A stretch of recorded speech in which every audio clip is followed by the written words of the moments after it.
We are here at Element Jiu-Jitsu in Virginia Beach. I'm your host, Chase the Weapon Walden, and I'm here with a guest today that I'm extremely excited to have on for a lot of different reasons. Former UFC fighter, former WEC fighter, if there are any fight fans who even remember what that is. Guy who's been around the game for a very long time that I've known probably since 2006, 2007.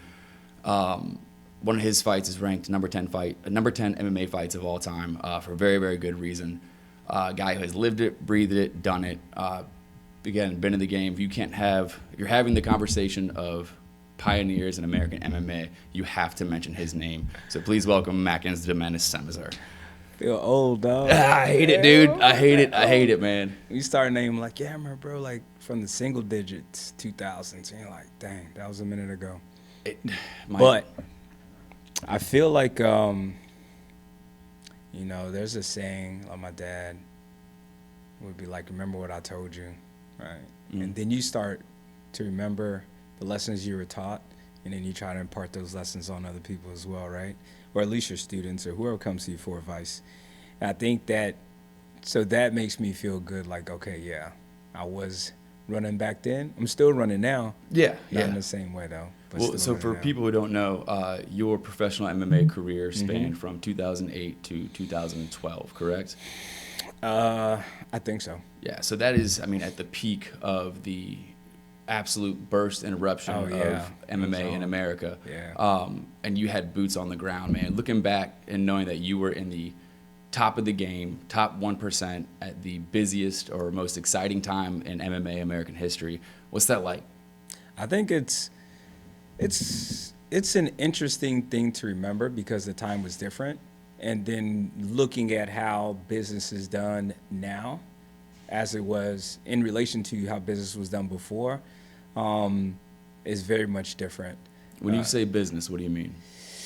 The way people go about fighting, right? Or even get into fighting, right? Like, so Fighting was a thing when I was a kid and I first saw the UFC. I remember this. My dad's a big boxing fan. And of course, back in the 90s, everyone was watching WWF at the time, right? Yeah.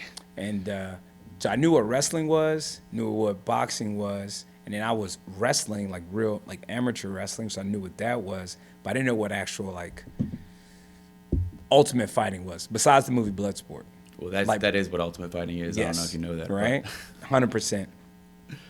So when I saw UFC for the first time, I was like, these guys suck. Because I thought it was a wrestling match, and I was like, they're not doing any moves. Like, these guys just grabbed the guy, took him down. What are they doing on the ground? Like, his punches don't look like, this isn't, it's in my mind what I thought, like a wrestling match, right? So it wasn't as clean, nice, because it's not choreographed. Sure. And so it wasn't a thing that I was interested in doing at all, right? And then over time, over the years, you start running out of options, like you start losing eligibility, if you will, right? Like, okay, you get to this point, you're wrestling, you're going to go wrestle in college, or you're not going to go wrestle in college. Okay, what's the next thing? It isn't like, okay, I retire, I'm going to go work over here. It's like, all right, what's the next available thing for me to do at this point in my life, right? So started boxing. Then from the boxing was the jiu-jitsu. From the jiu-jitsu was the Thai boxing. And then it was like, okay, yeah, now we're going to do some MMA fights. But so by the time I got to do my first amateur fights, I already had 100+ combat sport matches. And right? When was that first amateur fight? I think I started training in the gi in 2006. So, yeah. So 2006, so the next year, 2007. Okay. And in 2008, I started fighting professionally. And in 2009, so it was like a year. Every year was like another big step. And in 2009, I was in the WEC. And I think around about that time, like 2010 or 11, I was in the UFC. But and so for those of you who are watching and might not be familiar or might have been around long enough to know, the WEC was the first major competitor to the UFC. Yeah. And it was also the first organization that the UFC absorbed and bought out, if I'm not mistaken. Yeah. So they didn't have the weights. Like UFC was starting at that time, they started at middleweight. So at 170 pounds and up. I don't understand how the weight classes or why the weight classes are the way they are. And everybody I talk to about it for MMA specifically, everyone's answer seems to be, it's just the way it is. And I just don't understand why it hasn't changed yet. arbitrary numbers because those numbers come from anything. Because you would be like, okay, maybe it's like a kilogram thing. Because, like some weights, if you train, and it's like the gaps don't make the best sense. But what it does do is give enough of a gap so you won't have one person, like in boxing, you could have someone that has like, that's 5 division champion. Yeah, okay. 5 division champion, but the weight jump is only like 15 pounds. That is hands down the best answer anybody's ever given to that question. Or it makes the most sense, I should say. That's pretty wild. I never thought about that. Wow. Okay. There's still a gap, like between, because it goes like, it starts going 10 pounds and it's 15-pound increments as the guys get bigger. But I do think like there's a little bit of a gap from 205 to 265. That's pretty dramatic. Yeah, that's a big one.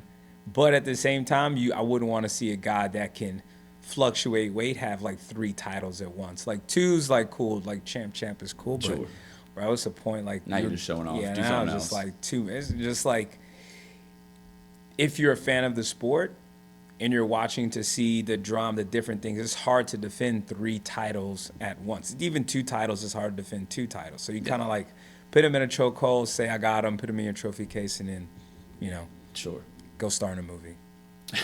That's right. That seems to be the way to go nowadays, man. But if you're going to make money, right? Yes. So let's talk about the Cub Swanson fight. We mentioned it in the intro that your fight versus Cub Swanson, to my opinion, still holds weight as the number 10 ranked MMA fight of all time. And I don't think people really, it's kind of like the difference between 1 million and 1 billion. People don't really understand how vast that number is, 1 billion, and what the difference really looks like. If you think about what the sport has grown to today and how big the UFC is and how often you see fights, and your fight, your performance still holds true to those numbers and that reputation. What's that like, man? How's that make you feel? I think it's interesting because like there's a backstory to the fight or why the fight was like the way it was.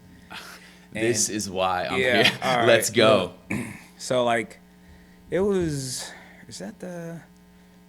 a time, so I've broken ribs on the left side of my body 3 times, right? The first time it happened, I didn't really notice it. The second time it happened, I think I was training with like Matt Van Buren, big, gigantic Matt Van Buren. And it was like 2 stages of Matt. It was like fat Matt, and then like when Matt got skinny or in shape. Yeah. And then it was like skinny for a heavyweight. Yeah, for a heavyweight, right? But he's 6 whatever, and I'm like, dang. And he like, I don't even mean to do it, but I like turned, kicked something. It's like barely hit me and kind of broke my rib, or Chip did something to it. And then that was the 3rd time, I apologize. Second time I was in Chicago training with some guys and I got hit. That second time, I think I had a fight coming up and then I didn't fight. I was like, oh, I'm injured, I didn't fight. And then when it happened again, then I kind of got like, from the manager, from the promotion-esque, it was like, are you trying to fight or are you okay? And I'm like, so I knew the 3rd time, I was like, I'm not even gonna mention it. I remember I told my coach, Nestor Bayard, I was like, I broke it, but it's gonna be fine. Like I just need, because I knew how much time, like it was like 3 weeks, 4 weeks out from the fight. I was like, I just won't spar so no one kicks it. And then we were just doing a lot of grappling, a lot of power, but no sparring. Like, we did not spar at all. Till like the week of. Then I was like, well, I need to spar like a little bit just to make sure like my timing, I have some type of time, but I didn't spar like the whole time. It was just grappling. I didn't wrestle because I didn't want to fall on it or just have someone fall on me. And so we only really did jiu-jitsu, but then it got to a point where even that, like certain positions were still like popping it. And then, so it was a lot of rest, just a lot of conditioning, and then just like a lot of mental focus to say, I'm going to get this done, Yeah. And so we get to, I think we're in California. I don't remember where we were. California. Yeah, we're in Sacramento, I think. And we get there, and I had the, Band of Brothers, and then there's one, the Pacific with Island Hopping campaign with the Marines. And I was a Marine, so I'm like, oh, I'm going to watch this, right? Because Band of Brothers already, like, get you in the mood, like. So I'm not a video game guy, so I was like, that movie. Until you said video game. It was a video game, I didn't realize. No, I was thinking it was a movie, It is a movie. So it's both, I'm not mistaken. Yes. Okay, cool. Band of Brothers, I don't know if, see, I'm on the other end. I don't know if it's a video game. But it is a movie. Okay. The Band of Brothers itself was movie, World War II movie, and it's the Army's version of the invasion, right? So then you have D-Day, which is the Marine version, or in that timeline of the island hopping campaign. And so I was watching that, and there's some scenes in the movie of both of them, but they're doing these rushes across these like what looks like salt flats, like big open empty spaces, and they have the Japanese who they're fighting at the time in strongholds with machine guns, and now they're raiding or running towards the machine gun fire, right? And it's like, how hard do you have to be? What type of mindset you have to put yourself into to run at machine gun fire in open space with very little cover to protect yourself, and you're running full sprint. The guy next to you falls, you just keep on running, to put yourself in that kind of mindset. And I was like, and they were just yelling, forward, forward, forward. So now it tells you, like, no matter what happens, you must continue to go forward. And I was watching this series during the week that we were there, because we usually go on a Thursday if we're going to fight Saturday or something like that. And then I was watching it, and I was like, that's what I need. That's what I got to do. So I told my corner, I was like, bro, if you see me take a step back, do anything going back, just start screaming forward, right? Just remind me to keep going forward, right? So that's basically what started to happen. So probably like the first round or first parts of that round were like the first time I had done any sparring or fighting, real like high energy, for like 5 or 6 weeks. So I wouldn't say I wasn't training. I was training hard, made the weight. But you're not doing no contact. one punching at me, trying to punch. Yeah. I said That's a big stress. timing thing, right? And then as you start to go through camps over time, different things start to work. Like a seed you planted 5 camps ago may not come to fruition until 5 fights later. Be like, okay, now I'm hitting this kick, or I'm hitting this switch, or my timing for this is getting good now. So then the fight happens, and I just was like, I just got to go. I remember telling everybody, I was like, hey, y'all probably want to come to this one. It was in Vegas. I take it back. It was in Vegas. I was like, you probably want to come to this one because I don't know if they're going to be any more after this. So y'all should come. So it was a party. It was a party. And then, we had a really good fight. And then there's when you're on the East Coast and you're watching these fights, you're like, oh, it's dark here. But you're fighting in the afternoon, mid-afternoon. So once the fights get done, you just go. And people are like, oh, what do you do after? I was like, I go. At that time, I was able to go, take a shower real quick, and then come back and just sit with my friends and watch the rest of the fights, and then just enjoy the night. Sure. But I had saw Cub maybe like a year. It was like during COVID or something. Chris McCarty, one of our guys here, he had moved he's still there in California, and he was. I haven't heard that name in a long time. Yeah. Mean dog. He's training with Cub, and in their team, they have a training group.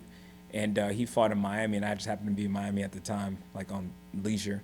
And so I met them at the hotel. I was talking to him, and I was like, bro's way shorter than I remember. I was like, damn, dog, you were watching it. I thought you were taller. But he's still fighting. And it still amazes me that, especially at that weight and at that level, that the guys that start to get, into their late 30s, stuff like that, are still scrapping. I wonder why they fight sometimes. I'm like, bro, there's only so much.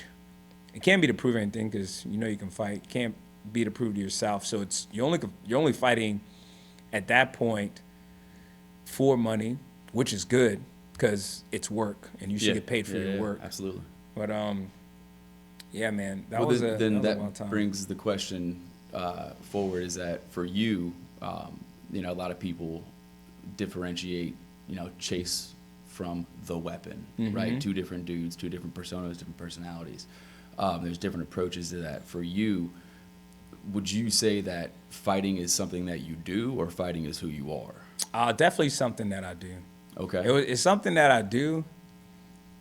Then it started to blend a couple years back into outside of this space. I was getting into some issues, and then I was like, bro, what am I doing?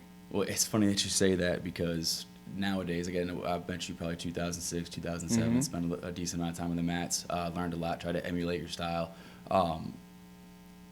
Nowadays, you seem like a much more relaxed, much more of a calm individual. Not that you were out rambunctious or out of hand or anything, but it really sucked when you came to practice.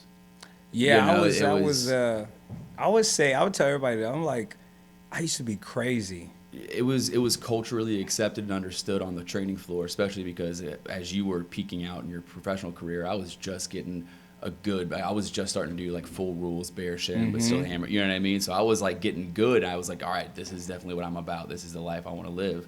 But you were in the top 1% at that time, you know? And when you would come to practice, it was just, okay, so if you're going with Mac, you have to fight. And that's not a choice. And he's a professional, so that's what he needs. That's what he gets. And you'd be like, all right, cool.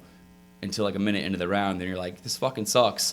God, you were definitely there to, I don't want to say prove something, but your presence was known on the mat, and there was never your name was very, very fitting. I remember that when sparring with you, is that anything and everything I ever did, hit you with something clean, there was 3 shots that came back, or I turned to the left and you're over at the right, and you're just a fucking menace to deal with. And I just remember a much different Mackenz than who's sitting across from me today. Oh yeah, for sure. I think at that time, like when I was young like that, and then not want to say like something to prove, because I really didn't have anything to prove, but I knew like if I was in the position, like no one's gonna do it for me.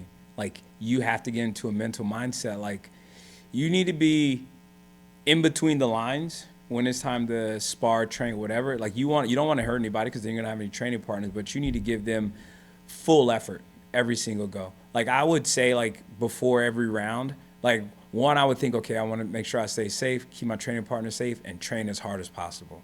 Like that, because you knew like the time you have on the mat or the time you have to train, if you have something coming, especially if you have something coming up, right? Like there's a deadline. Like you're going to fight on July 1st. There's no July 2nd. Yeah, there's no July 2nd. There's no July 4th or Christmas. Nothing is going to happen until that day gets done, right? Like that is the end. And you're training for that day, right? And that's the type of energy I would give it.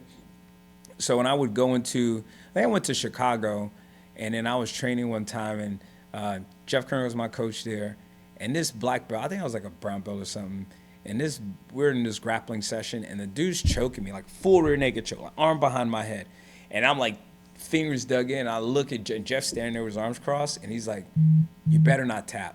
Like just tells like, dude, and I just was like, so it's like figure it out. But I'm like, bro, the most compromising position you can be in, and I reach back, pull this dude's hand off, and then escape the choke. And I remember being like,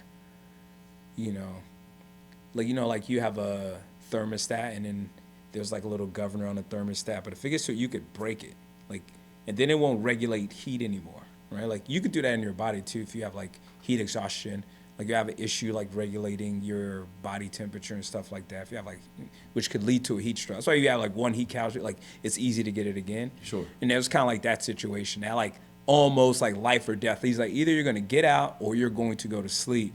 Kind of flip the switch in me to know like, all right, every time every time I train, like we could be training on the mat, and if I start to choke you and we roll off the mat, I'm not going to let you go until I'll let you go once you tap. Because that's what the rules if state. You don't want to tap, I'm gonna keep choking you. If you go like, well, we're off the mat, like let's stop training. I was like, there is no stop training. What if we couldn't stop training? What are you gonna do? Like no one is gonna save you in this situation. You got to make it happen for yourself. And I always appreciated my training partners because one, we had like a bunch of different people with different styles. You're training with this person, you gotta be mindful of this. Training with this person, it's just like a weird, like everyone, no one had the same style. Like training in the same group. Obviously, you have different physical attributes. We had to train with everyone a little bit different. And it was like, you had to get up for those dudes. Like you was slacking, you're gonna get slammed on your head, you'll get kicked, you'll get a check hook, you might get a check hook smack to the face. Like you gotta be like ready to go. And then you have to try to assert yourself. And then not being one of the bigger dudes, at all, not even close. Then it was like, yo, you really better get it in. Like, if you're going to be here, like, you might get your ass kicked, but you want to make you might as well, you got to get some too. So you got to get after it. So I felt like at that time, I really wanted to train hard. And then over time, when I didn't want to train as hard, was when I knew it was time to stop fighting.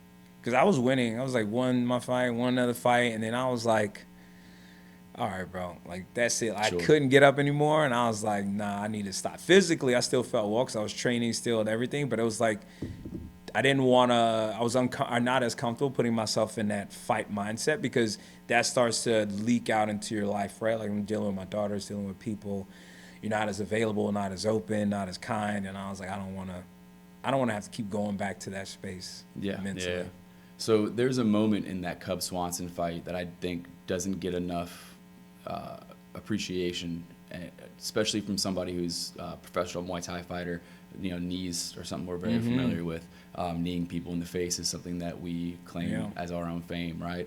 And also as a competitor and as a referee, I've been in the middle of fights where things are happening so fast, and something happens. I was on a world tournament out in Wales, I believe, championship match. It's third round, and 10 seconds, knocking. I'm getting ready to jump in between, and right before I'm about to jump in between, at the bell, simultaneously at the same time, the girl throws a spinning back fist, and I hear the deepest thump I've ever heard in my life, and the girl just collapsed right in front of me, and it scared the living shit out of me. Yeah. And things like that happen, and that was at the end of the bell. So I was like, all right, cool, I can address this. But things happen so severely in the middle of an exchange. You're like, oh my God, but you have to stop and let it go and move on to the next thing because there's so much action happening. And there's moments, Mike Perry, he's got caught on camera spitting the blood out of his mouth and hard as fuck, right? Yeah. Nate Diaz smacking the dude or knocking him down, pointing at him, hard as fuck. Cub Swanson hit you with an overhand right, and he stepped off center line and ducked his head down, and he hit you about as clean as a professional athlete can hit you. And your immediate response was no hands involved, a standing knee to the face, because you can see your eyes look at it, knee him in the face, and how he didn't die, I don't know. Yeah. You hear the head, and you hear your head get hit, and you hear his head get hit, and it goes, doom, doom, and then you just walk forward and kind of shake your head at him. Yeah. Unless you really understand how hard that is to do to get hit like that on TV when money's on the line, and then execute probably the cleanest knees I've ever seen to the face, see the target, throw it, and then have enough whereabouts to go, nah, bitch, I'm right here. That moment, top 3 coldest moments in fighting, I think should be talked about a hell of a lot more. I saw that happen, and I about shit my pants. Yeah, I think, I had fought my first pro fight, this guy named Ryan Lamoureux in North Carolina. And I'm smiling because I got paid $600, and I spent all my money that night at the after party. Sure. And so we're in Concord, North Carolina, and this dude don't seem very big at the time when he had a shirt on. He wrestled. I think he was like wrestled at Michigan State. He was one of Rashad Evans' teammates. He's getting into fighting, and then I think he was already like 1-0, and I'm like 0-0 as a professional. We're going in there, and this is the first time I put on pro gloves, which are different than It's not enough. It's like this cloth here. It's nothing there. And I put it on. I'm all like, oh, okay, this is for real. And I'm fighting this guy, and he's like throwing a skittish right hand. Like he wants to throw, but he doesn't want to get hit, so he's like ducking and kind of throwing it over. But it's hitting me, right? It's hitting me, or I'm having to get out of the way of it. And I'm all like, I remember going to the corner. I was talking to Ian Alexander, who's over at Fusion in Illinois. He's killing it, by the way.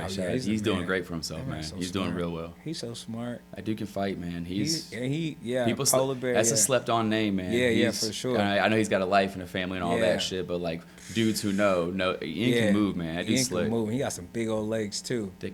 Thick, man. Yeah, that's my dog. But so I'm like, what do I do? And he's like telling me, he's talking to me, but then I kind of think like, okay, his head is dropping, my knee goes up. That's what I'll do. But now when you have this plan, okay, to execute this, I have to let him get close enough to hit me, or it's not going to work, right? Sure. So you have to kind of play the role, and you're waiting for the moment, and then you feel the right hand come. You're like, okay, throw knee. If it hits you, but you're going to get yours off too, kind of like one of those situations. So umpteen fights later, same thing with the Cub thing. But Cub wasn't throwing his, like, not closing his eye. He was sniping that. He was slip. he was doing like split entries. He was like boom, That's boom, exactly like he was what getting happened. off He the put center both line. feet Like, off. Yep. I was like, damn, I couldn't hit him, you know. And I'm like, boom, boom, boom, boom, boom. I'm like, all right, wait. And I was like, that knee from the Ryan Lamoureux fight. All right, here we go. Wait. He's gonna throw. As soon as he throws it, I throw mine. His gets there first, but then mine's for sure gets there. And then it was, and again, like I was telling you about that whole like Pacific. I was like, bro, I didn't care what happened in that fight. People were like, oh, does that hurt? I was like, bro, I didn't. All I knew, it wasn't even about winning. It was like inflicting as much damage as possible to this person who I don't know, for no good reason besides to get some money. That I really didn't. There are worse reasons to do that. Yeah, that's true.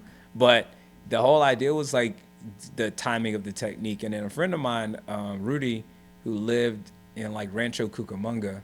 I didn't even think that was a real place. But Rancho It sounds made up. It sounded made up, right? That's like from Friday. They're like, oh, Rancho Cucamonga, California. And he was training at a school there, and he's like, all right, you know that guy you had fought like that last time? And I was like, yeah. And he's like, yeah, man. He's like, he was in there, man. He was saying his jaw was messed up from the knee, you know, whatever. But that dude is a for real, like, I think.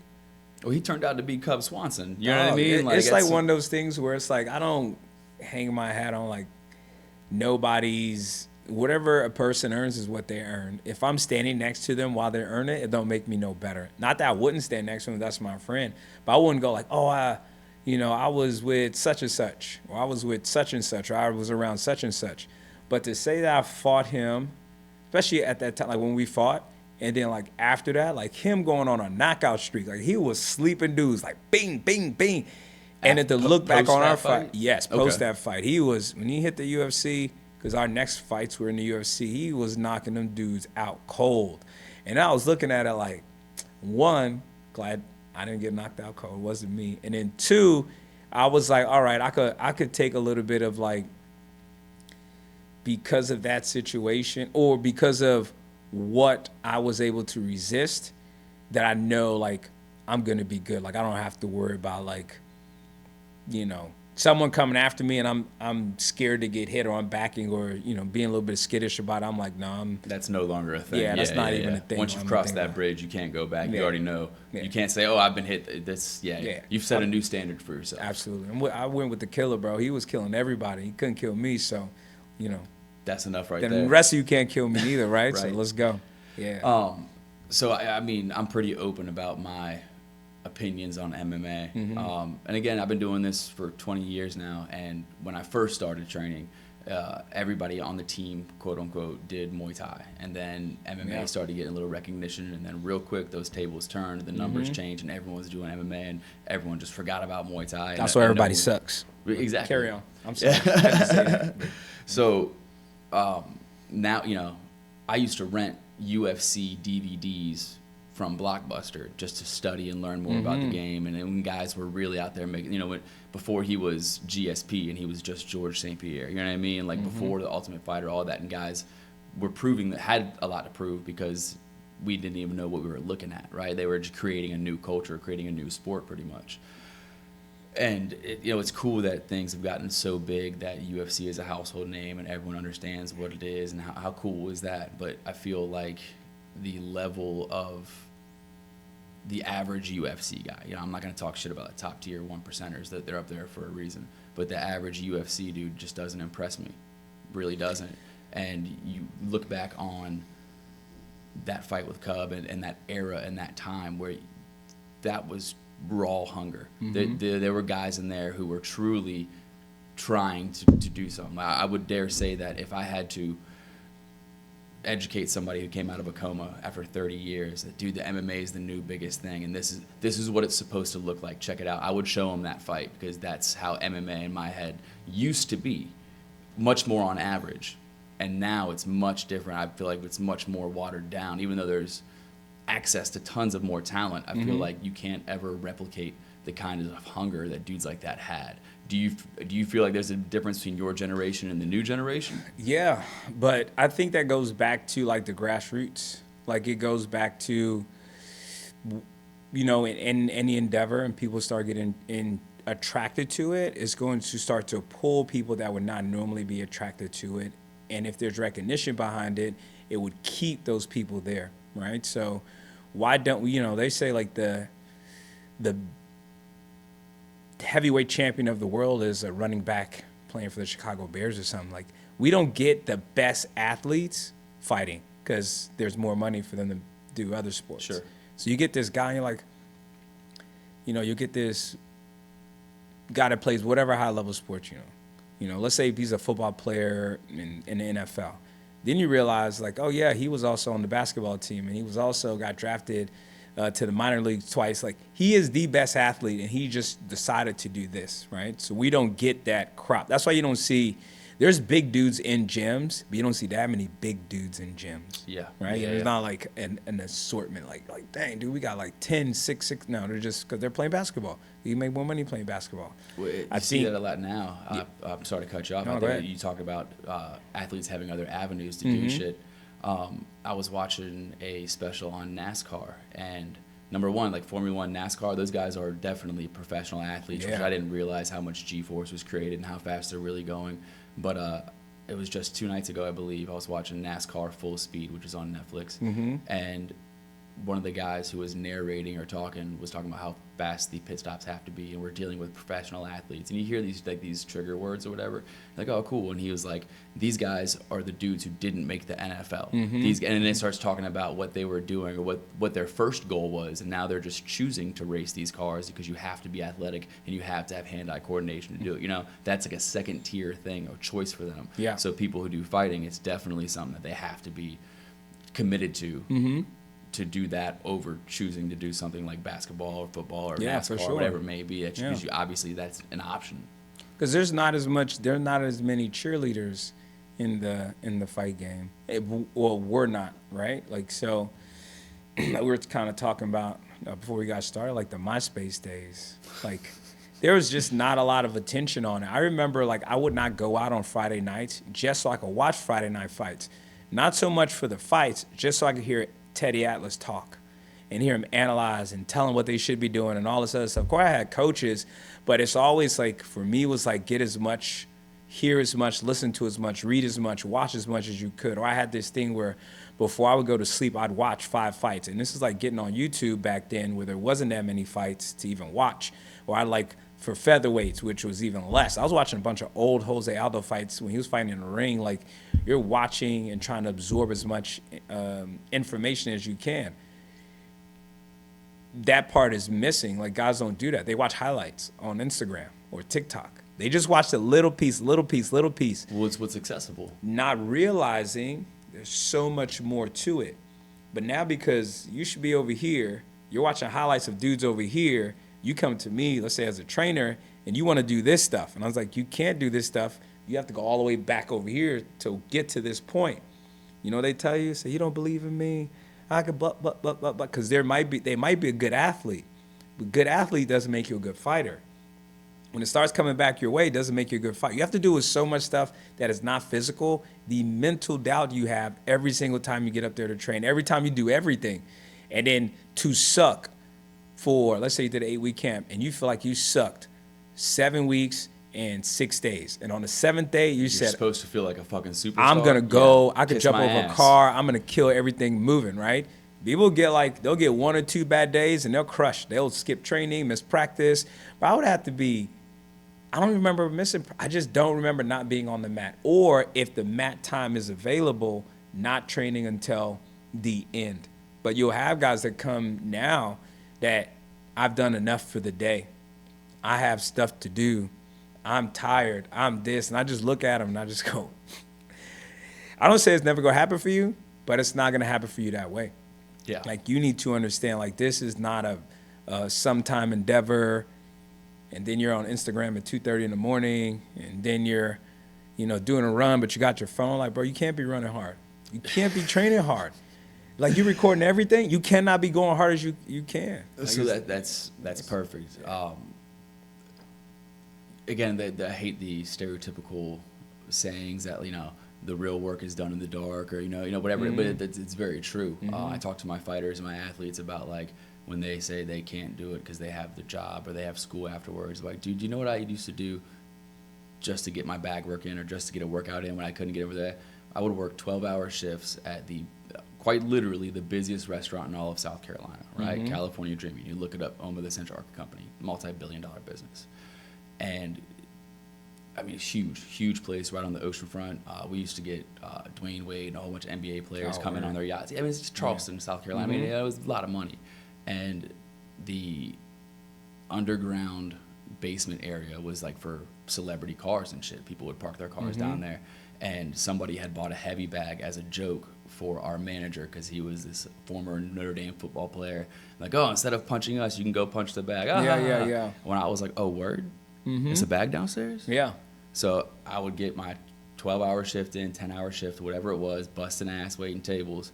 And I was on a mission to, move back here to Virginia, pursue my career and get my shit together because I had really gone off the rails. And I used to sit there in the dark with no lights, my car running, headlights on the heavy bag so I could see what the fuck I was doing, no cell phone app timer. I would just play a CD and I would go for a song because songs are typically around 3 minutes. And then I would go for about 7 or 8. You know what I mean? The work had to get done. Yeah. It was no option for that.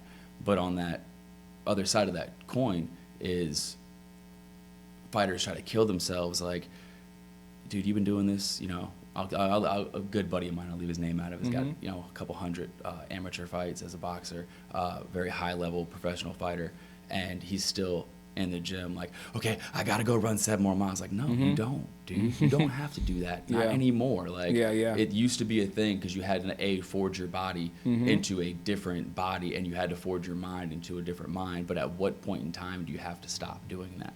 What, if, in your opinion, like, where, or if there's not one specific point, but when does that too much? When does that have to end? Well, when you get to the point, like first you have to, like they make swords and stuff, right? You got to get the ore in it, you got to heat it up, you got to beat it, and you got to shape it, and beat it and shape it, and beat it and shape it, and beat it. And it makes sure it's tough enough to be sharpened. It does you no good to just grab it and try to sharpen it. It's like, bro, it's not going to work. You need to get it in the proper shape, proper position, and you sharpen it. Then you'll start to sharpen the blade, you start sharpening it, because you're going to know it's I want to say dense enough, right? But it's taut enough, if you will. I don't know better words, right? That it's not going to break, right? Like under tension, you hit something with it, it's not going to break. What's that, QVC? This is the thing with QVC, and this guy has a samurai sword, and he goes to like that, and he chops, it snaps, and he stabs him. Yeah. Right? Yeah. That's a real thing. That happened. That really live happened. On air. Yes, he was like, bing, blah, stabs him, right? So look, you know what they did? They just put it set, and they made it really sharp, right? But they know under pressure, boom, it snaps. First, you got to prove it's not going to snap, right? So once you get to the point, and not just you tell yourself, but your work shows that you have built the resilience that you can fight mentally and physically, resist giving up, first and foremost.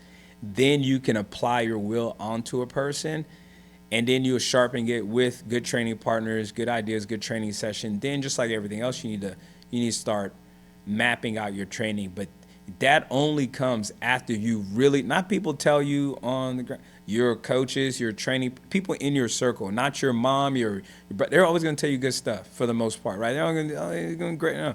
No, when your coaches, your training partners, people on your team start recognizing your work, and they're telling you like, oh, bro, like Miranda Maverick, when she was training with us, I tell her like, no, that's enough. You got to get out. Yeah, no more. Home. Yeah, no more. Sure. Oh, I've been 6 hours. No, go home, right? Once you get to that point, they're telling you need to get out. It's okay. Now you can slow down. Till then, it's full speed ahead. My friend Chris Gonzalez, he was one of my training partners. That dude was good too, man. He used to be like Gonzo. That's his nickname. And I was just saying, like, you're not doing it right until everybody thinks you're crazy. Once everybody thinks you're crazy, like, bro, you're doing what? That's crazy. Then you know, okay, you're doing it right. And then you can start to. Remember one time I went in there in the gym, and I went through the back door. This is at Lynx. And I was getting something. I hear music playing. And I was like, so I peek around the corner, and it's Chris just shadow boxing. And this is like super early. This is like before I go to work early, like that, early. Oh, and he's just sitting there, just shadow boxing hard, facing rear, shadow boxing, talking to himself. And I was like, that fool look crazy. You know what I mean? When I'm looking at it, I can't hear what he's saying, just talking to himself. And I was like, he looked crazy. So I know he was doing the work. He was putting himself in that mental and physical space to where it's like, okay, you're doing a lot. But if you're doing what everybody else is doing, you're just going to be like everybody else, which isn't bad. You're just not going to be exceptional. And to be a fighter, not to fight. Everybody can fight. And to be a fighter, you have to be exceptional because it's not natural to do things like that. It's not natural to put yourself in a space and then fight a person you have no animosity with, They're not threatening you or the people around you, threatening your security or your well-being. It's just one part, something you just have an urge to do, and then two part with a bonus is that they're going to give you a good amount of money for it, right? Hopefully, yeah. It depends. You got to work your way up. You got to work your way up. People forget this is in fact a business. Just because you see it on TikTok and you think that you have 500,000 followers, that's 500,000 people. Cool. Yeah. Do you sell tickets? Yeah. I don't give a fuck about your followers. Are you making the company money? Like people don't get that. It's a whole. People don't get it. It's like everything is on grace, and it's like there's a certain level of grace you give when you, and that's on both ends, on the promotion and the fight. As the promotion, you say, "What can you do for me?" And the person says, "Well, my mom says, or my friends say, or I feel like, bro, nobody care about that. If you ain't selling no tickets, you ain't getting no money." They're like, "That's not fair." You say, "None of this is fair, big dog. None of this is fair. None of it is fair." With that, on a fighter perspective, if you know you bring, let's say if you're an amateur, and you're bringing in, and you have a very large team, over time, these teams are buying tickets, you got 50, 60 people coming with you, and sometimes they let you sell tickets, and sometimes they give you a little, whatever the case may be. Sometimes they don't, because it's not necessarily pay for you. It's like, hey, here's some tickets. If you sell them, we'll give you a percentage of them, just like you can give them to anyone on the street. Mm-hmm. Anyone can sell your tickets for you. When you can start doing that and you start seeing the exchange and you go, okay, I'm getting good enough to do this, I have the passion possession, then maybe I need to take that next step and start getting actually paid just for the fighting piece, not just because I'm bringing my friends or people who know me or like me. You start kind of crossing that road into the professional space as well. Because you see there's a lot of fighters that are professional punching bags. Like they have terrible record, like they know what they're in there to do. They're in there to kind of try, but they're not in there to win necessarily. They're in there to try enough to not get hurt. Yeah, and that doesn't take a lot of effort. No. To not get hurt, it's pretty easy actually. If winning isn't a concern, just going in and getting out, that's not a hard job. Yeah, not hard at all. It's not a honorable job in my opinion, or something I would invest my time in. Never. You must really need money if that's what you're going with. Never. I would never. But we know we have people. There are people in that space too, right? But no one desires. No one goes like, you know what I want to be? I want to be the dude with a 5-50 record, and they just use you me as end a up punching there is what bag, happens. right? No one picks that. So it's like we want to be the 50-5 guy. It's like we have to do some exceptional things, right? And a lot of that starts with discipline. And I think in the past, kind of like leading back to the thing you asked me before, like what is the difference now? I don't want to say in the professional space, but like when you watch, I was watching one. It was like a couple weeks ago. It was on Amazon. They got a thing with them.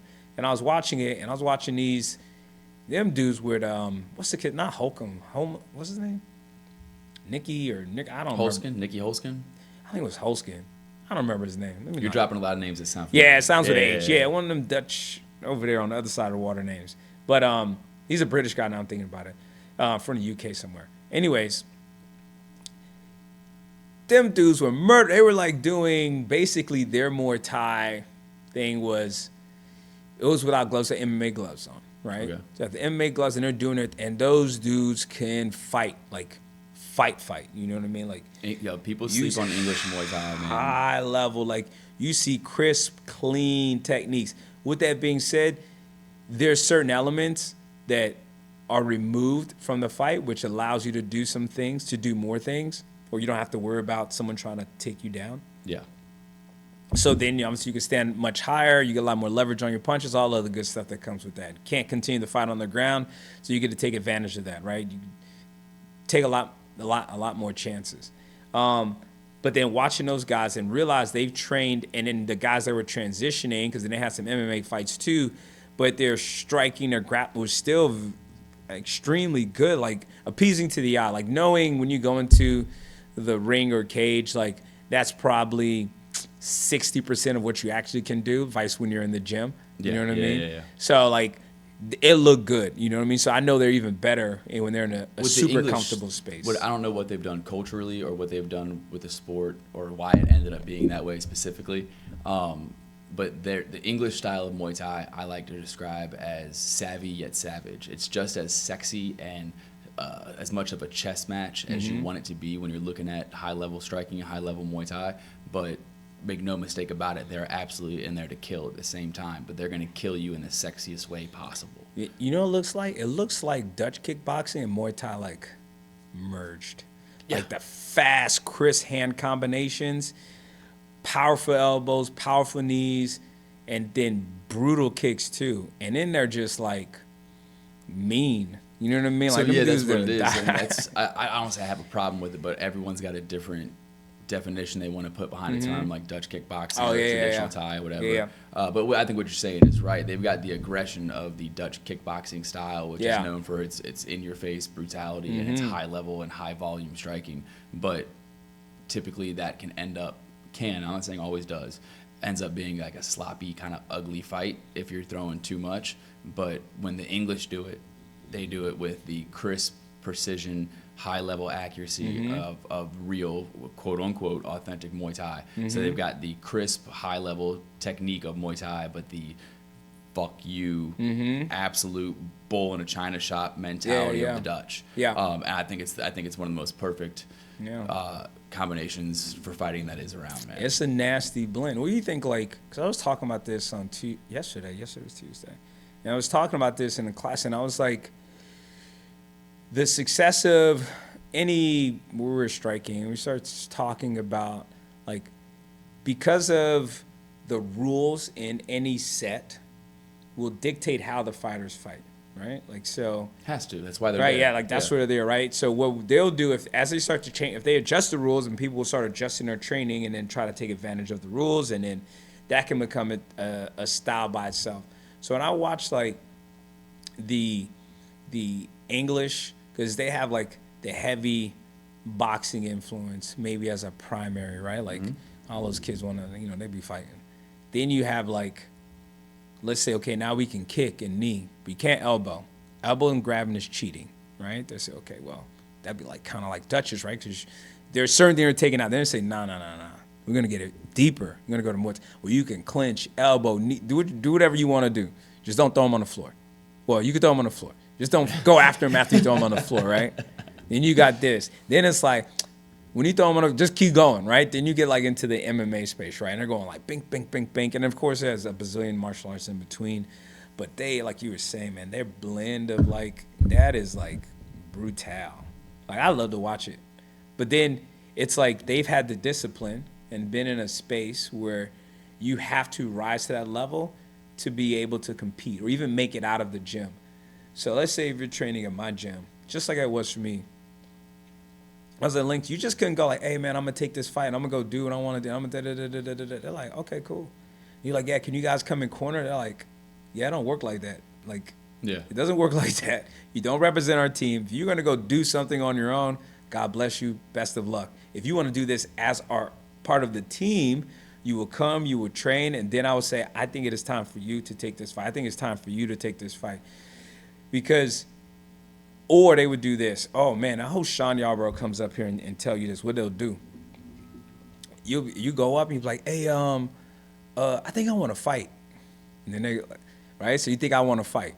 Not fight you. I want to fight one of these things y'all we go to, right? But then they'll take it like, oh, you want to fight?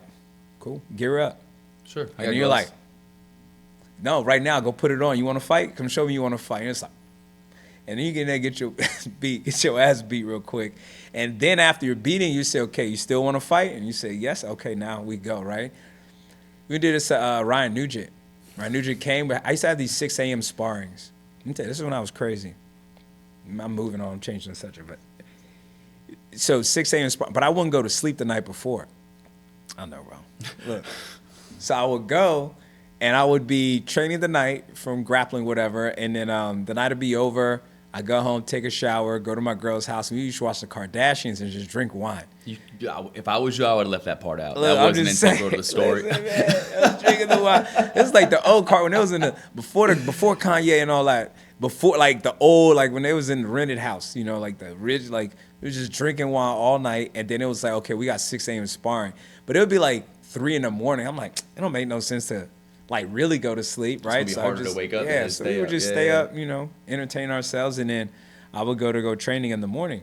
6 a.m. had all these dudes from like come over to spar, and I remember one day Ryan was like, oh, I want to fight, and I remember Mr. C, because Ryan was like 17 at the time, and then Mr. C came over to me and he's like, yeah, I think that Ryan kid thinks about fighting, so you look after him, okay? I said, yes, sir. Understood. All right, no problem. Brought him in there, and then, dang, what's my man's name? Gaddafi. I had him sparring with Gaddafi, and then Gaddafi bust his, Ryan had like blood, just face full of blood. And I was like, you still want to train? He's like, yeah. Keep on going, right? He's training. And then after we get done, I was like, bro, you still think you want to fight? And he's like, yeah. And I was like, all right, my boy, let's go. Right? Like, because then you know. Because you don't know. I get people all the time like, hey, you know, I'm sure you get too. Like, hey, I think I want to fight, or never train ever, and just think you want to. And then you're like, well, you got to get through the training part, you know. So people are like, hey, I think I want to take an MMA fight. I'm like, you got to get out the white belt phase. Like, you just started training 2 weeks ago, bro. You never fought. You never had someone punch you in your face. And in MMA, I think stand-up fighting, strict stand-up fighting, boxing, it's like harder because you have less options. Like, the less options you have, the harder it is. The better you have to be. The better you have to be, because you can't just get away with stuff. And then the target area gets smaller. Like, you just can't, they just only can hit you in these certain spots. So when you can, like, if you're on a great strike and you can able to tackle the guy, drag him to the ground, or vice versa, you cannot punch worth nothing, and maybe you know, get the guy down to the ground, you have a chance. Or if you can't grapple, you can keep it on the feet and you have a chance. When you do MMA and you get stuck in a corner, right? Let's say if I'm punching you, Thai boxing, messing you up, ref comes in there and he's like, whoa, 1, 2, give you an 8 count if those are allowed, right? Get you down in a wedge, like between the wall and the floor, and they hold you and they start punching you. No one's coming. There's no referee going to tell him to stop. He's going to keep letting it happen. And if you're in the training room, he's not going to hit you hard. He's going to hit you just enough because you don't want to hurt you with your training partners, but it is what it is at that point. And you're there stuck and getting beat. And you know, once he lets you up, he's going to do it again to you. And you look at the clock and it's like, we're not even halfway through the round, right? Like, that takes a different type of mentality, different type of energy. So when you get these guys and they're talking about, like, I want to fight, I want to do this, what's the difference is people aren't going through that phase anymore. They just get to skip it all, get their Instagram clicks up, or get whatever they want up. I think that's the coach's I was trying fault, to tell though, you man. the story, though. Yeah, I was trying to tell you this. He ain't going to tell you, man. I feel like he's not going to tell you. I'm going to tell you because it's still, like, kind of fresh. Sure. I'm going to tell, like, a piece of it. I'm not going to steal it. Let's say somebody wanted to train, and they're, like, all hype about training, but then they weren't really training that much. Like, their pinky nail would hurt or something. Then they wanted to do a photo shoot of them training, and then wanted pads being held while they were, and it was like, bro, what? Yeah. Absolutely not. But that is the era, right? That's like, well, not saying everybody, but the era we are kind of having to shift around. But like you were saying about the coaches, the trainers, it's the coaches that allow that to happen, right? Because like you said, I get it all the time. Guys come in and they say they want to fight, and that's cool. And I'm at the point in my career as a coach and as a business owner that, and as a martial artist, I guess as well, I really enjoy identifying what kind of fighter, quote unquote, people want to be, how they're valuable to me, my business, and my team, and how I can be valuable to them, right? There are some guys that I walk in, I'm taking a kid to Thailand for the World Championships in 2 weeks, and he walked in a geeky little fucking comic book nerd and played too many video games, never thought I'd be taking him and have legitimate belief that he'd be a world champion. There's those guys, and they fall into your lap, and you're really grateful for them. There's other guys that come in that are athletic, and you know, like I got a dude who's from the ghetto in Louisiana, tough kid, right? You just got to be when you're from there. and he's a lazy sack of shit. Oh my God, is he lazy? But he's got the go switch, right? So you put him in a grappling match, or you put him in like a boxing match, or whatever. He's just scrappy enough to make it really difficult for you. But he's openly lazy and doesn't want to train. You know what? I got a place for that, and it's at smokers, it's exhibitions, and it's if I can keep you happy and give you what you want, because I know for me, I'm a real deal fighter. I've been doing this 20 years. I'm a professional Muay Thai fighter by choice. There's no money in this shit. I have to love what I do, right? I know the kind of guys that I want to attract, and they're like me.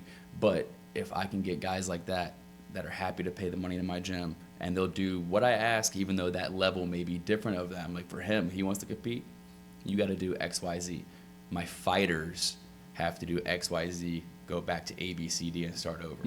You know, and I think fighting is something that should be involved, or at least once in everybody's life, and it really define who you are as a person. Yeah, for sure. So I actually nowadays enjoy that influx of guys, but I'll be very, very forward with them. Like, but this is where you are in the pecking order. This is where you are in importance to me as a coach. This is where you are of value to me as this team. You need to understand that. This is what you're telling me you're capable of and willing to do, or wanting to do, which is fine. I can't expect you to want to be a world champion, but you're saying you want to get in 3-4 fights before you're 40?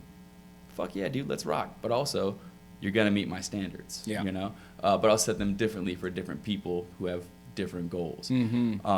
But like you're talking about, do you want to be a fighter, and how you're saying that now, that truly speaks to your attitude, because the first words out of your mouth when the camera came up to you after the Cub Swanson fight was, oh, you want to be a fighter? As a joke, because like, doesn't nobody want to do what you just did? They want to get the praise for doing what you did, but they don't want to do that, right? So I think it's funny to see that full circle through watching the performance and hearing you talk about the training and the attitude that guys had. Yeah. I think we get those, like you were saying, like these different level, different type of people. And even, but you have a lens, or I don't know, a space you would put them in. If they work their way out, but okay, I need to address this person this way. That is something I'm learning over the years of kind of being here, or even Jake and I at the House of Muay Thai, like when I was over there more regularly, like we had this discussion because we were getting like these dudes wanting to fight and stuff, or like do MMA, and I was like, well, we got to set a standard, because I don't want it to be like, okay, you can, and we were like, okay, you have to do so many smokers, so you got to get some, and you have to be a blue belt at least. Wow, white belt want to fight anyways, and then you'd have to do so many grapple. Like you need to be in the individual spaces competing before you would take this. This is the ultimate, if you will, right? This is the ultimate fight. You're not going to have a chance. So this is not where you learn how to check a kick in MMA class. This is not where you learn how to do an armbar in MMA. You need to learn that in those places, show that you can be valuable in those places, and you're one of the, I don't know, top tier students in one of those places. You just got to be, if you're going to be in MMA, to be specific, then okay, yeah, you can compete. So we had a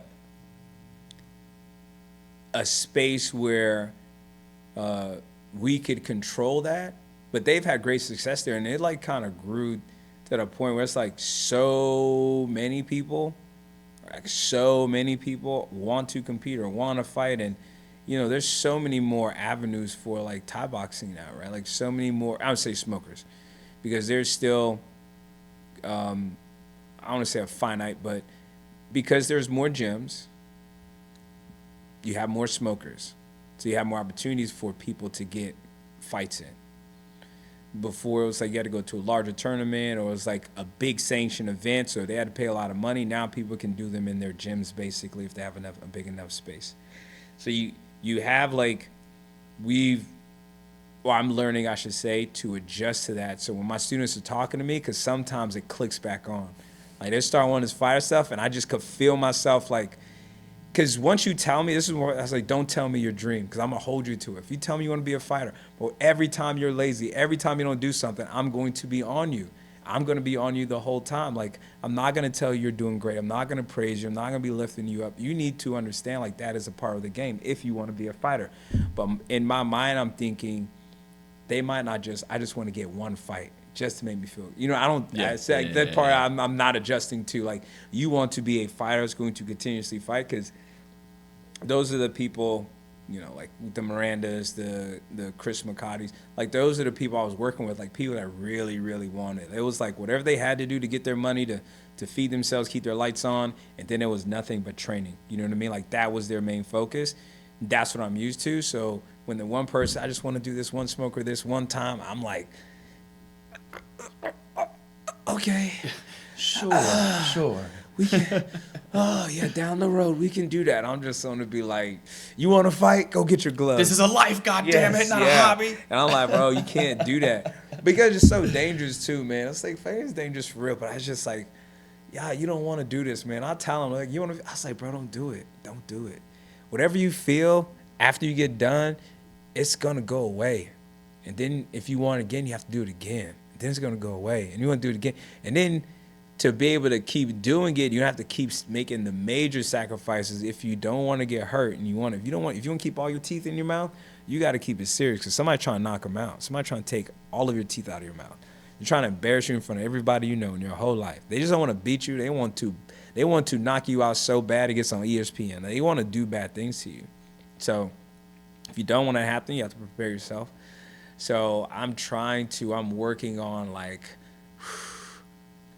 relaxing a bit. Because the grappling, the tournament part, I'm not like a big stickler. I'm like, bro, come to train, do our extra work, like, let's go have some fun.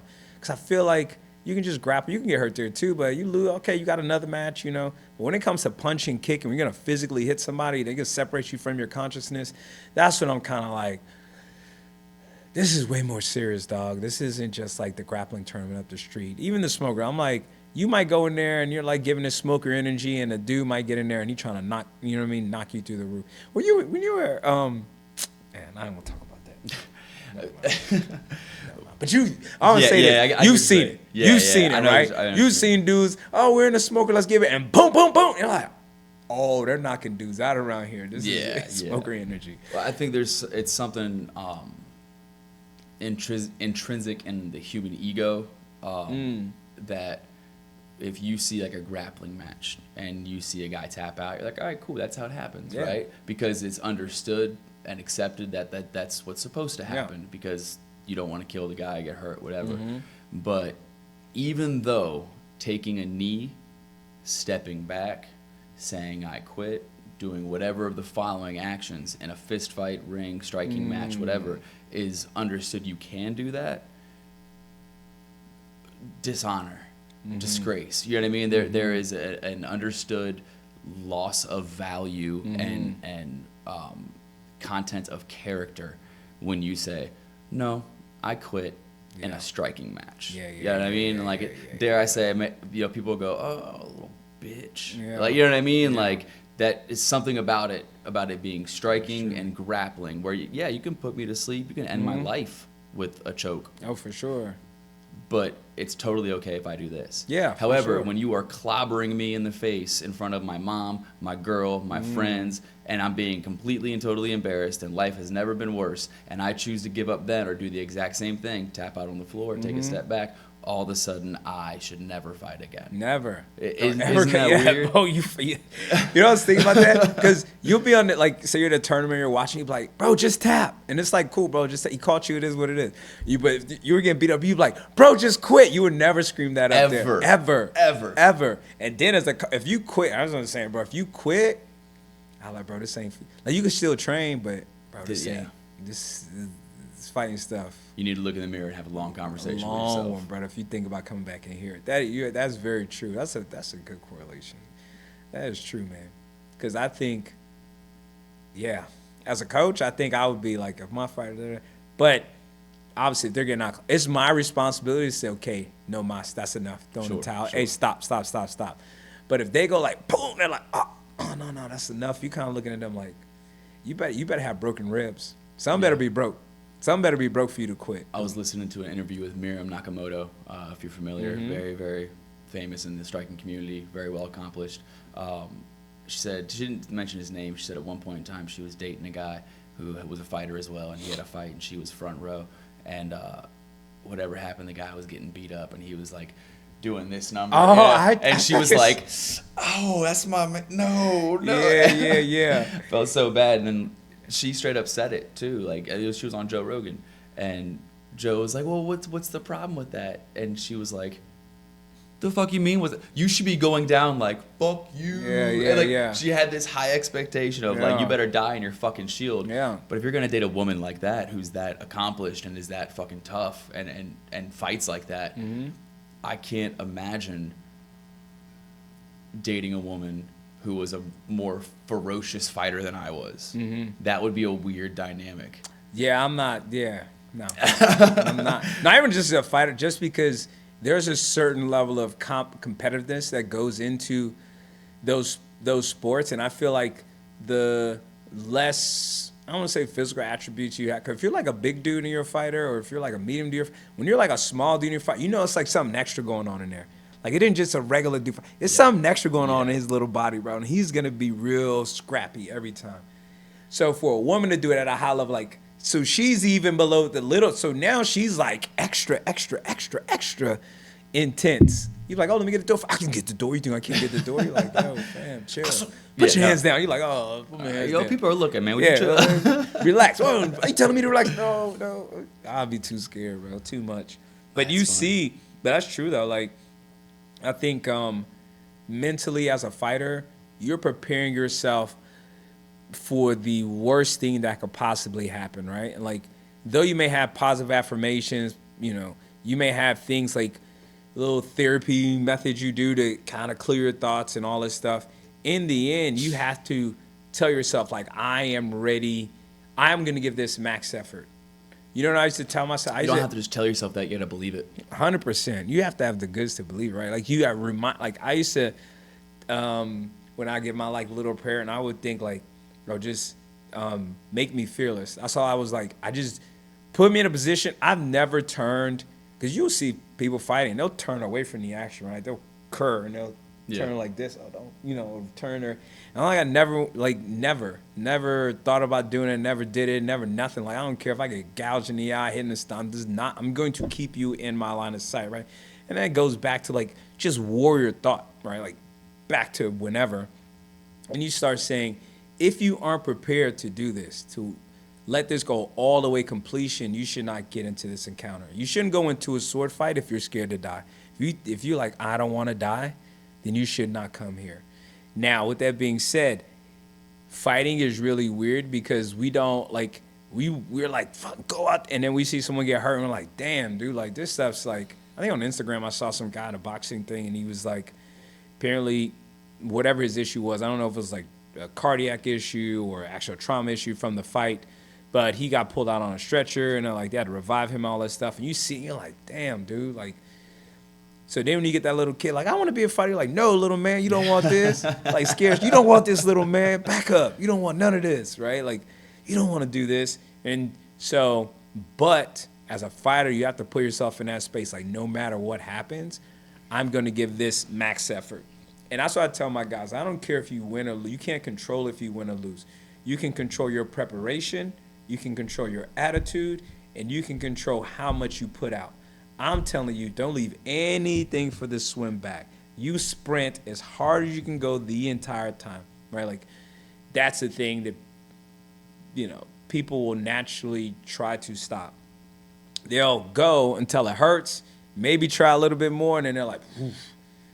Either the person takes advantage and capitalize on it, or they just don't want to fight anymore, right? They're moving around, try not to fight, try not to engage, like you were saying before. Like, you can make your way out of there if you're not trying to win. You can just skedaddle, right? These people, those are the people that when you're making that decision, like, should I let this person be a fighter or represent my team or whatever, give them the extras, will make you think twice. So it's actually a perfect segue to that. Talk about attributes that people have, whether you're a big guy or a small guy, and you got to watch out for the small guy because you know he's crazy or whatever. I know you work a lot with the military, Yep. doing combatives. I do as well, and it's very prominent in this area. And you're a combat veteran yourself. You've been to the highest level in both fields, right? You've been there, you've done that, and you know what it's like.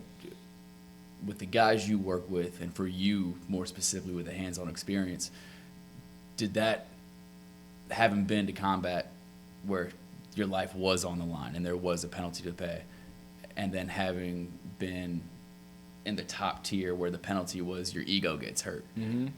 What's that stress inoculation like, or what's your ability to handle those different stress? Does it help, hurt, correlate? I think it helps. Like anytime you do anything that's extremely dangerous, you must be prepared for it to end badly, aka you die, right? Like if you go like, I'm going to do this, and if I don't get this done, I'm going to die, right? And I understand that, and I've accepted it, and it's not like a passive acceptance, right? Like it can be an emotional acceptance. Like it's just you accept this, right? That's how you get people running at each other, right? Or, shooting at each other, and they're charging at each other. They're not thinking of their own safety, because if you were, you would do the opposite. You do something safer. You duck down, run the other way, make yourself small, right? When you go in there, and the idea is like, I don't care whatever happens. And you'll tell this to the ref too, because people don't know, like the ref comes to you before the fight, and they give you like another rule explanation. They're like telling you stuff, don't hit here, da-da-da-da-da. And they got any questions, and he say, no matter what happens, don't stop the fight. Like, you're telling them, like, if I'm in a bad spot, do not stop it. I've accepted whatever's going to come after that, don't stop it, right? I'm not going like, hey, bro, could you? Now, if you jammed up bad, you don't know where nothing is, you don't even know what happened until you see it, right? You probably can't even process it until weeks later. Then you go like, dang, he did me a solid, right? But at the time, you can't be thinking like that. No, you must only think it is kill or be killed when you get in here. Not literally. You don't literally go and kill them, but you are going to put as much punishment in their body, and hopefully they quit. Hopefully the ref stops it. Hopefully you come out victorious, whatever the case may be. So there's that piece. Physically, not really. I mean, you work hard, stuff like that, but it's really all about the mental. Yeah. Like, you could say a few things to people. I don't want to say like nowadays, because everybody's been sensitive since the beginning. But since people, I think, are more are willing to share more for whatever reason of their personal lives and things they hold very dear to their heart, which gives other people to have an opinion on it, and it's become popular to agitate people. So you find whatever, and you just kind of like, just poke it a little bit. When people expose themselves like that, like if you are a fighter, like you could care less. You don't care. Because your default's always like, I'll beat your ass anyways, right? I love that. Yeah, like, in this industry, at some point in time, I can stop being polite and say, put on the gloves. Yeah, bro, I'll beat you. Come sign the waiver, dog. I'll smash you up real good, right? So that's always like in the back pocket. People that don't always have that, they can get very emotional, right? And then you can start to doubt yourself, right? Anytime you get emotional, there's doubt there, right? If someone says something about, man, you suck, all da-da-da, I'm like, bro, who are you? I don't care. Yeah. You want to fight? No? Okay. That's the end of it, right? Now, if I'm going to try to prove them wrong. Same thing can happen when you get in that mental space. Because there's somebody in your brain, like in the back, saying, don't do this, you can't do this, and you need to tell them to shut the F up. You can't be arguing with them, because it's you. You can't argue with them. The only thing you can have, like, I'm going to show you. Like, I'm going to get this done. Like, so I love that. That's all you got. Mental health is important, obviously, and it's actually really good culturally speaking that it's becoming much more accepted as like for men to talk in safe spaces, or people go to therapy, and you're not a crazy person because you have a therapist. It's a very regular thing. The job exists for a reason, right? But it's an interesting thing to see how people are becoming more emotionally open. And then the correlation between that and how people are becoming more emotionally charged as far as like the agitation, like the Jake Pauls of the world, the Conor McGregors of the world, right? There are guys that are fighters like you. I don't give a fuck. Say what you want to say. But then there's dudes like Chael Sonnen who is out to pick a fight. It's a very different thing to fight someone and then to try to initiate or pick a fight. And it's very odd how the correlation goes hand in hand. There's more vulnerability. You're putting yourself out there and being more open about things, and then at the same time people are taking more advantage of that. Not only that, they're profiting from it enormously. That part. Yeah, it's an odd thing for me, I guess I should say. It's like mental prostitution, man. These dudes are selling their souls low key.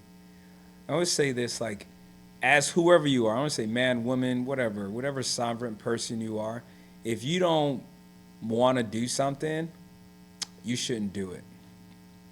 If someone else would do it and you would look at them and you were like, bro, that's not honorable, you shouldn't do it. If it's not true, you shouldn't say it. You know what I mean? If it's not right, you shouldn't do it. And obviously the moral compass changed depending on who you're talking to, how people raise, all this other stuff. But people out there flat out lying, like straight up lying to gaslight people, to gaslight other people, right? Because you have this weird, anything can happen on the internet. You can go into the comment section and you're going to see people say all type of, you're like, why would he say that? Why would they say? Because they want attention. Because they want people, they'll say something outlandish because they want people to comment back. Well, what's their reference point? Why do they think this is a good thing? Well, because people that are getting paid, have notoriety, are doing this, and this is their reward for doing it, so I'm going to do it too. Maybe on a lower level, but I'm still going to do it. You got to think like, bro, you wouldn't really say this in real life. Like if you were standing there, you wouldn't say that. Like, you wouldn't act this way in real life, right? And it's not about getting beat up, all these consequences, just that you're not that much of a trash person to do that, right? So for me, I'm like, people can do whatever they feel like they need to do because their morals are different and to get paid. But if it's only about getting paid, I could pay you to do a bunch of stuff. You know what I mean? Like if somebody goes money, like that, yeah, like, bro, I need my toilets clean. Like here's some, not saying that's like, because people do clean toilets. Sure. I clean toilets in here. But the point is I can make you do whatever, right? Whatever. Clean my garage floor with a toothbrush. I'll give you some money, right? And you're going to say, bro, I'm not trying to clean your garage. Like, I'm not really trying to do that. And you're like, but I'm going to give you some money. Like, I'm not a prostitute, bro. You just can't give me money and then think I'm going to do whatever you want me to do. Like outlandish, I'll give you $1 million. I don't want your $1 million, bro. I don't want it. It's not going to make me feel good at the end of the day. So I think mentally, if people get to this point, it's like these Stoic philosophers. It's like the Stoic book. It's like Daily Stoic that I read. And some of those things are like to give you a reference point on just I don't say what's going on in the world because it wasn't written anywhere near this time, but it gives me a good reference point. And one of them is like when someone says something to you, think about who said it. Think about the quality of that person. In what regard do you hold that person? That's like if a little kid came in here, bust through the door, because then I don't know, got in here, I don't know how they get in here, and they're like, your hat looks stupid. You would laugh. You would literally like, bro, what? Yo, whose kid is this? What, yo, you know what I mean? Like, you would laugh, like, like, what are we talking about? And then his mom would come here, you're like, hey, your little kid broke my door first off, and now they're in here, and they're telling my man's hat stupid, and she's like, well, you should get a better door, and I'd be like, that's kind of rude of you, man. I'm like, what am I gonna do? Start arguing with this mom of this kid, and it's like, bro, what is gonna be the end state of this? I'm only gonna feel more annoyed. I have to argue with her, and I'm all tense. And it's like, well, what are you gonna do? Now you mad? What are you gonna do, big man? What are you gonna do? Just be mad? Yeah. You gonna be mad? You gonna spend your time doing that? Yeah. What are you gonna? Yeah, bro. Like, Sure, bro, sure. it's something like, bro, who cares? Some people cut you off. You're like, oh, you must be having a bad day. I swear, I never did that before. I would get mad, and I was like, I don't say I was quick to put my hands on people, but I wasn't gonna be the second person to put the hands on. You know what I mean? Like, no one's gonna hit me first, bro. Like, I'm not. You must come from the ceiling, like crazy. Like, if we're having an issue, and I think even have the slightest, I'm gonna create some space between me and you. And I've always thought like people that get angry or lose control of themselves is a sign of weakness. And that's when I had to really like look at myself and hold on, bro, I gotta dial this back. Like, I'm getting mad. Like, they have a hold of me. They're controlling me right now because I'm angry.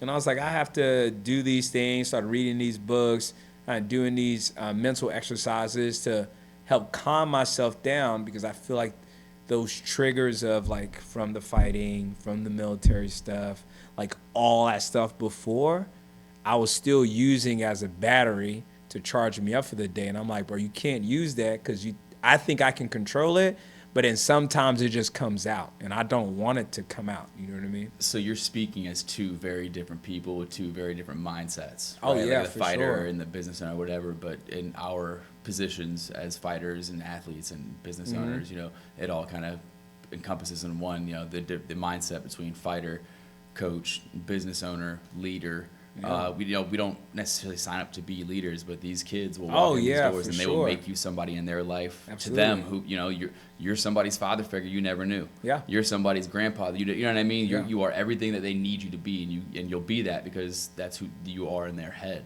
Mm-hmm. So as somebody who is a fighter, a coach, a leader in the community, and has to think differently and has to approach different situations with different options, what would you say is the defining common factor or attribute that you have to have in all three of those roles to successfully fill them? Yeah, patience, right? The patience is like probably number one.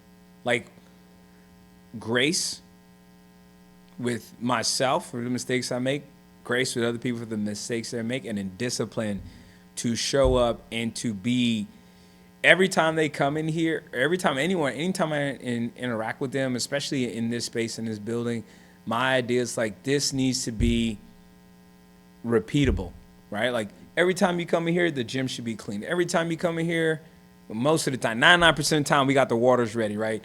When you come in here, you're going to get an energized version of me. You don't care if I'm having a bad day. That's not what you came here for. You don't go to the doctor and be like, doctor, how are you feeling today? Are you okay? Man, listen, my shoulder hurt. Yeah, that's what we're here for me. We're not here for you, right? So you have to be able to accept that, I think, as a coach, as a mentor, leader, and as a fighter as well, is that you need to have the discipline to show up and be ready for whatever your assignment is every single time. You need to give grace. You're not perfect. Your training partners aren't perfect. Your circumstances aren't perfect. Your coach isn't perfect. It's like, but what can we do with what we have? And then you have to be mindful enough, right? Be patient enough to wait, bro. You just can't plant the seed, water it, turn around, come back, and be like, the sprout comes out. You're trying to cut it and eat it. Like, bro, we're trying to grow a mango tree. Stop touching it. Leave it alone. The tree never gonna grow. You keep trying to eat it, bro. It's sprouting. You can't leave it. Wait, just wait. Be patient. It's coming. Be patient. It's coming. Because what people don't realize is like they think the climb is like the exciting part. Like, da-da-da-da-da-da. That's part of the journey, and it's something you could talk about once you get the base camp on the other side. You don't talk about the journey when everything's sucking and da-da-da. It's supposed to suck. Then you get to the peak, and you get to see. Now, you might get to that peak, and you thought you got to the top of the mountain, and you see, like, dang, dudes are on that mountain. Be like, hey, man, I'm happy with my mountain. I got to the one I climbed. I'm happy with my mountain. I hope you get to a better mountain, a higher mountain, a different mountain, whatever you want. You could come up this mountain, too. It is what it is. Like, I hope the best for you. But I'm not going to really talk about this stuff or express this until I get to base camp down. Because if I'm thinking about this when I'm going down, because going down is treacherous too. A lot of people Typically harder than going up. Yeah, a lot of people fall down. They don't control their descent. Another one of the reasons I was like, okay, when I'm making these transitions and I have to deal with all these people personality-wise, and even if initially do something that would upset me, I just got to smile and be like, they know not what they do. You know what I mean? Sure. What? And you let them know. And then they might have it. You're like, no, it's all good. Like, you didn't know. Like, if you know and then you do it, then we got to talk a little bit. That's a real issue. Yeah, then we got to talk a little bit. Now, if you know, or you didn't know, or you know, you still did it, and I talked to you, now you're doing it on purpose, now you got to get out. Right? Now you're trying to annoy me. Now you're trying to make this something. Now you got to go. Right? But there's a bunch of grace given. You know what I mean? We got to give grace to people. That, I think, is the connecting factor that people need to realize. Like, you know what I have the most respect for? And however people may feel about him is Conor McGregor. Not for... I did not expect that to be what you said. Right? Keep talking. Let me tell you why. Conor did a bunch of different things, but Conor's thing was that he stayed with his team the whole way through, or as much as he could through, right? Not that everyone needs to stay with their team and like rock with the same situation and same whatever. But when you're with your team, you realize like your blood is their blood. Like it's all of you, right? That you're this weapon, this staff. You're the spear, but without the shaft, the spear is just like a sharp little rock. It don't work. You need all these people behind you for you to be effective, for you to be deadly. You need all these teammates, all these people, all this stuff behind you for you to be effective. So sometimes you have to have the grace and remember that, right? Because I think of my teammates all the time. I think of all them dudes that like let me drill with them after class, like just all this stuff that they didn't have to do. But it also gave me a mission to be like, I'm gonna go represent our team. It isn't just about me and me and me. It's bigger than yourself. Yeah, nobody cares about you, little boy. No one cares about you. Like, you are where you are because of this group. And if you think I could do it better by myself, I could just go, have at it. I'm gonna tell you personally, it is going to be extremely difficult, and it's gonna take a longer time than it would if you went with your group. But people don't trust. Like they'll come in to the dance with one girl, see another pretty girl, then they go over there and they're like, hey. Then they get over there and then her big old boyfriend comes and slaps them. Then they try to go back to their girlfriend slaps. You know what I mean? It's like I was lucky enough to be with my team, and even to when I needed more. Where I needed some harder sparring around, whatever, found those in different pockets and had good connection with those people, had good energy with those people, and became part of their group as well, which is fine, right? But I always knew where I was from and where I started, how I got to this point. Because if it wasn't for certain people, like Nestor was like, you should do MMA. And I was like, nah, fam, I ain't trying to do that. And he was like, I think you should do it. And I'm like, I don't think so. Maybe not. And then he asked me, when you ask so many times, I got to be like, all right, bro, now people think I'm scared. So now I need to do this. After you do that, you realize I have to, or even at this point, 20, however long ago that was, that moment, him looking at me and seeing something in me, raw as I don't know what, but going like, I think this guy can do the amateur fight up the street, led me to this point. You know what I'm saying? And I don't forget stuff like that. I'm not going like, yeah, bro, I did this, I did that, I did this. No, I didn't do nothing, bro. I didn't do nothing that I wasn't helped with. Maybe not directly, like someone ain't physically helped me, but they gave me an opportunity. They gave me motivation. They gave me a vision. I watched them do something. Like, that stuff starts to add up. You know what I mean? It's interesting to hear you talk, looking back on it, and again, talking to you as the teacher and as a fighter and two different guys. And this is a question I've been asked before, and I think it's an interesting one, especially as somebody with your accolades and has competed at the level that you were at.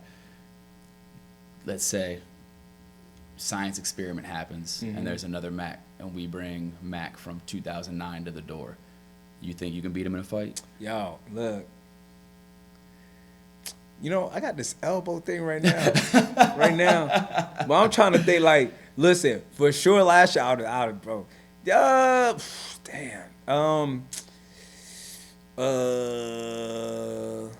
a lot of thought.